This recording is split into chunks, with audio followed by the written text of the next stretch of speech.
Nah, the workers over here don't understand who is their bosses. They don't understand what they're doing. We don't. The scientists they get does it. You know what I mean? But what? We're willing for risk. All our kids, all our kupuna, our island. For these f***ers. They don't give a f*** about us. They don't give a f*** about us, pa. So you know what? They're going to pack this shit up and they're going to get out of here. And if you like stay on their team, then I'm sorry, you're going to have to pack your ukana up too and leave. For real. Alright, we'll take your word for it. Then last month, had the report came out, okay, from the Inspector General about the USDA's APHIS regulatory people, okay.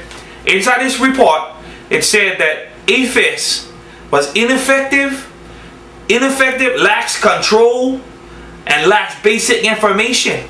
Okay, they don't want any containment protocol. Bottom line, they cannot protect us. They're ineffective. And yeah, these are guys telling everybody, oh, no worry. No worry, it's all safe. Yeah. And they're pretty much the kind, incompetent. They cannot do their job. And we're supposed to trust these people. Yeah. They were the ones telling and assuring all of our government officials, Bob. They don't want to go to meetings with their nice aloha shirt, with their jug cut hairdo, with big smiles and telling us trust them. That's the guys. And they is incompetent. So what we supposed to do? That's why we coming to you guys with the truth. Yeah, protect ourselves. And you can believe whatever side you like, but this is just our side, which somehow government and bullies don't ever listen to. With Joe Moore, Hawaii's #1 news. Secrecy concerns with thousands of permits for genetically modified crops in Hawaii. Good evening, and thank you for joining us on this Monday, the 16th of January. Genetically modified crops grow on thousands of acres throughout Hawaii, both commercially and for research.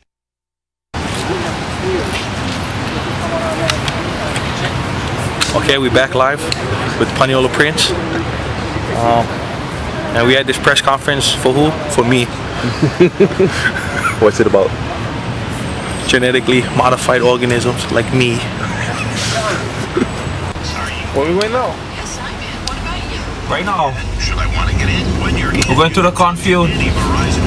We're going to show you where Monsanto get their genetically engineered, their genetically modified organisms on our island. Preschool.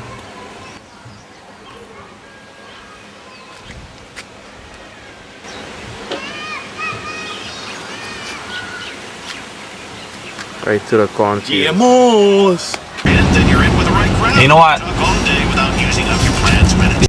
It's killing my island. For $7.50 an hour, all the workers. $7.50 an hour, they're poisoning all the babies, all the kupunas, and the island.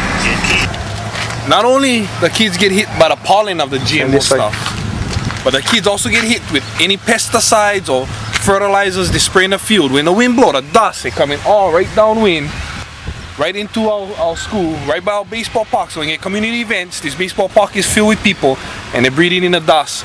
The kids, every day they go to school, they're breathing in all this shit right from over there. Yeah,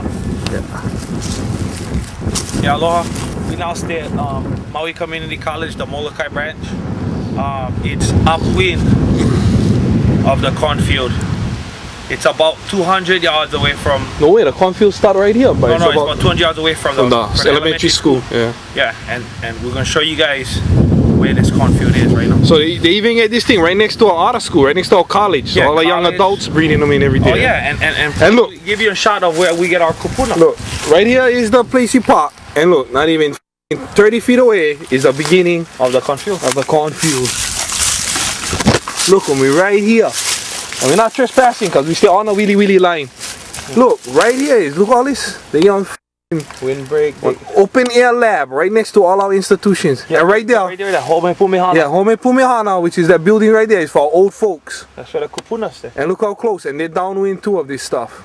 Yeah, right next to the subdivision. Yeah, right next to the biggest subdivision on the island, which is Ranch Camp. Right here, GMO. And look all the fields. This is the college. We'll show you the field that was downwind of the college. Okay. This is the field that's the upwind of the college, not a mere 50, 60 feet. Well, I gotta hurry up before the car run me over. See you. And it's the field right there. And you can tell this on GMO field, because right there the thing said trespassing, violators will be prosecuted. Yeah, bioterrorism. Bioterrorism. So I don't know when they're gonna plant this field, but as you can see, they use pesticides and fertilizers for this one too. And look, right there by the college, downwind of the college. And as you can see, this field just got plowed. It looks like it will get planted soon. Yeah. I know, because I used to plant them. Maybe that's why you're up, eh? Me too. I used to stand in the spring and go, uh-oh. A recent audit found problems in how the federal agency monitoring biotech plants did its job. Yeah, that's what I said. Yeah. Gina Mangieri reports. Gina?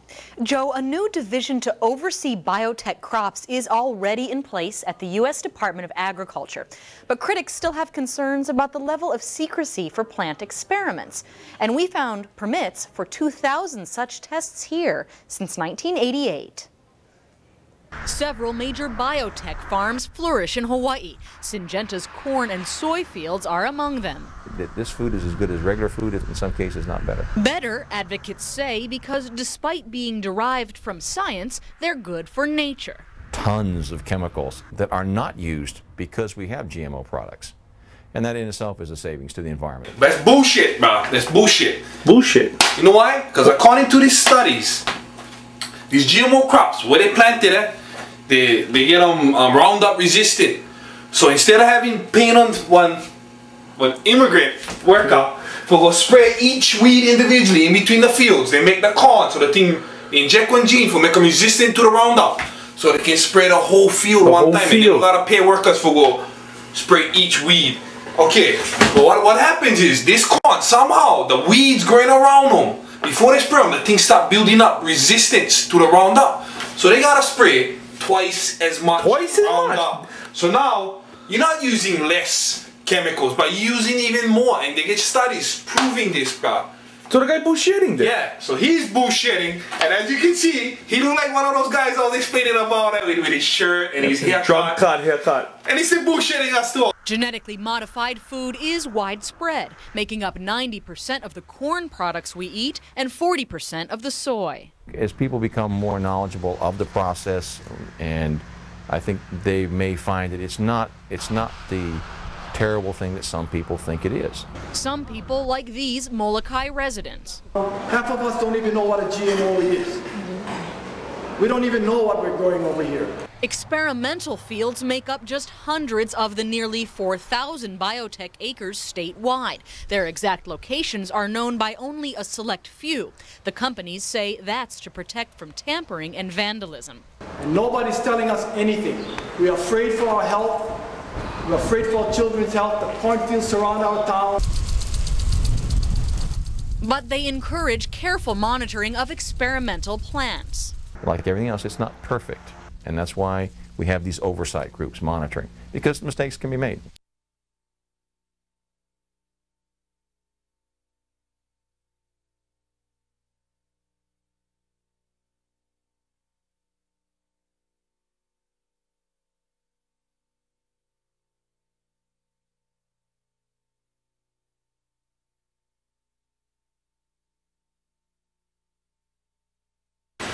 Hello, this is Paniolo Prince.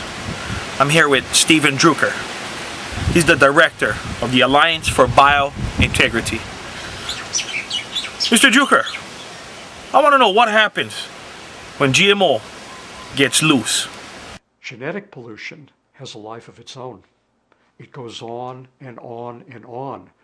Nuclear waste, a nuclear dump, does not keep creating more nuclear waste. It is gradually dissipating over time. You can start very small with genetic pollution, only a few organisms, but over time they keep proliferating and propagating because that's the nature of life. Life is set up to keep multiplying, expanding. And once these foreign genes are out there, propagating through pollen and having the pollen driven by wind and carried by insects, we have lost control.